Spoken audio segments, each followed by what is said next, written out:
Raindrops on roses and whiskers on kittens. Sound of Music is perhaps the least respected of the great Rodgers and Hammerstein musicals. Am I wrong about that?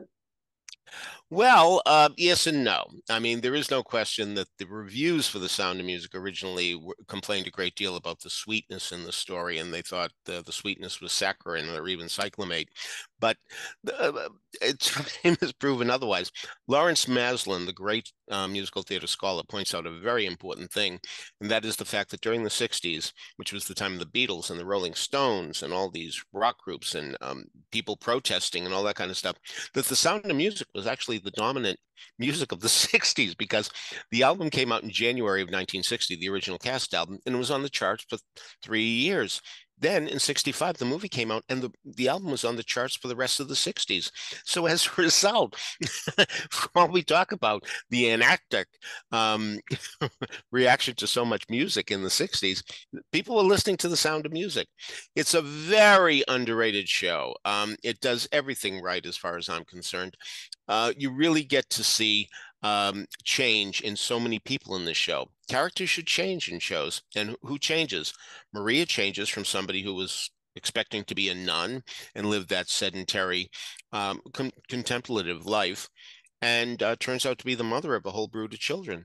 The captain certainly changes. He had shut down his emotions after his wife died. He thought he'd never love again.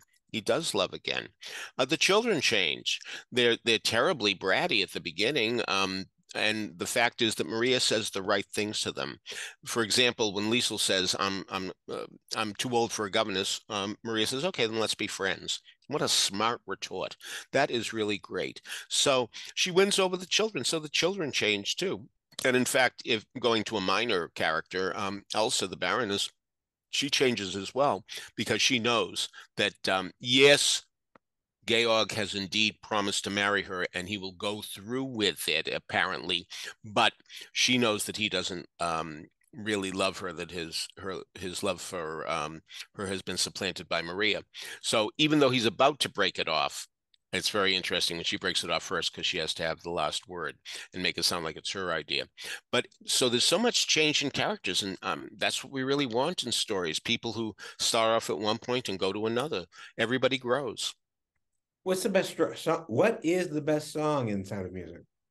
Well, it's very easy to mock Do Re Mi. And in fact, ironically enough, in 1962, Julie Andrews and Carol Burnett did a special where they mocked The Sound of Music. And they did a whole sequence that mocked Do Re Mi. And little did Julie Andrews know that this was going to be her most famous role in a few years. But they did mock it. What's also interesting, in 1962, there's no movie. And yet here's a national TV show mocking Do Re Mi, and they really anticipate and expect that the nation knows what they're talking about, because that album was so popular. And granted, now road companies were just getting out there, so a few cities were seeing it, but really the popularity of the music by the original cast album allowed everybody to know what Do Re Mi was. And Do Re Mi is a spectacular idea. The idea that you would teach the kids the scale by associating it with words. Of course, I've always thought that Oscar Hammerstein must have gone crazy trying to find something for la as opposed to a note that follows so, that he couldn't get anything particularly clever.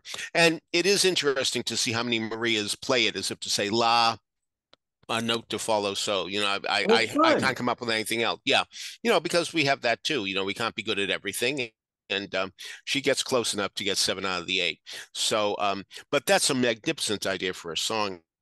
I am certainly that when they thought of that, they danced around their workroom for 20 minutes. So happy to think that that's what they came up with. It's a great idea, and it should not be minimized, because a lot of people think of it as, again, saccharin and cyclamate. Peter Felicia's Broadway appears in every issue of the Broadway Maven's Weekly Blast. Sign up at thebroadwaymaven.com.